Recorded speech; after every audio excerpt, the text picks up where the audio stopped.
Whenever we work in ENERCALC 3D, we have to have a model that's structurally stable in order to perform an analysis.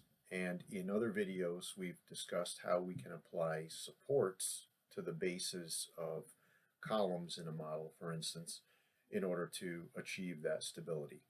Now, in practice, it's common to also want to consider the compressibility of a support, such as soil.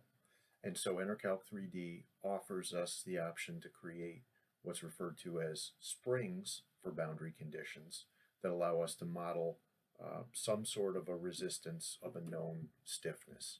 And we can model these springs three different ways. We can use springs that apply to nodes, and let's take a quick look at that first. We can say create a boundary condition that consists of a spring. And then here we've got nodal springs selected. Notice that we have all 6 degrees of freedom available to us, and in all 6 of those degrees of freedom we have the option to either resist forces in both directions or to resist only compression forces or only tension forces. Now, if we think in terms of soil, it's common to want some sort of a spring constant in the vertical direction. So we don't have to populate values in all of these other degrees of freedom. What we could do is just simply apply a vertical direction spring, and that's shown graphically.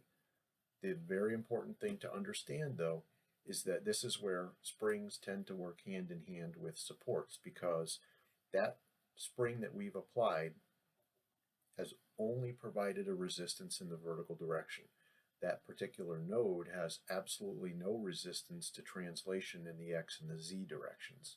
So commonly what we would do is a combination of a spring and a support, where we might come in and say that in addition to that spring in the global y direction, we want to apply a resistance in both the x and the z directions. And then of course if we wanted it to be a fixed type support, we could also select those degrees of freedom as well, and then apply.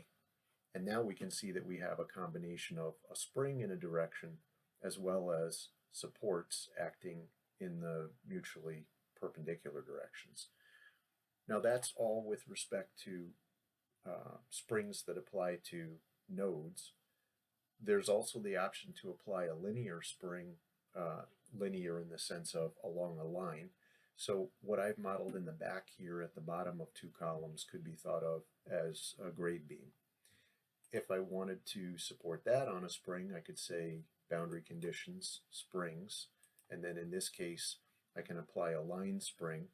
Again, I have the nonlinearity options and I have the stiffness options as well.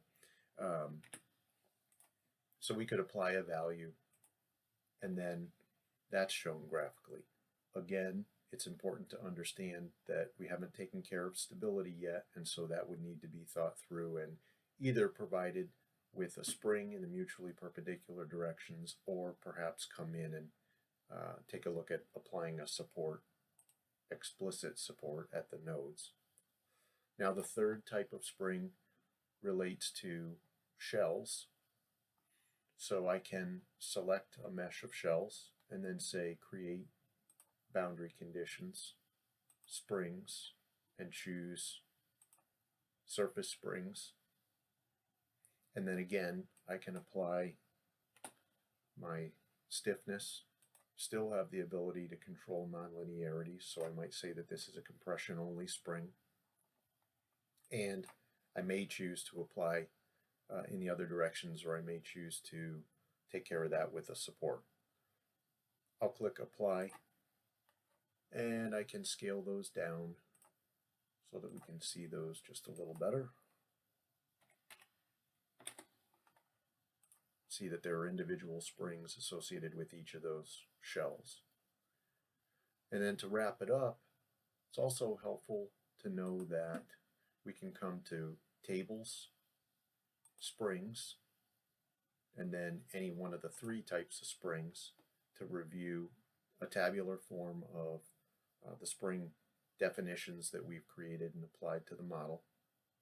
And The last thing that I want to mention is that if there's ever a need to remove a spring, there is no option to do that within the Apply Springs dialog. So instead, what we do is we select either the node or the member or the shells that the spring applies to, and then we come to Modify, Delete, and then we can either choose to delete nodal springs, or down here in Members there's the option for member springs, or somewhere down here we have surface springs.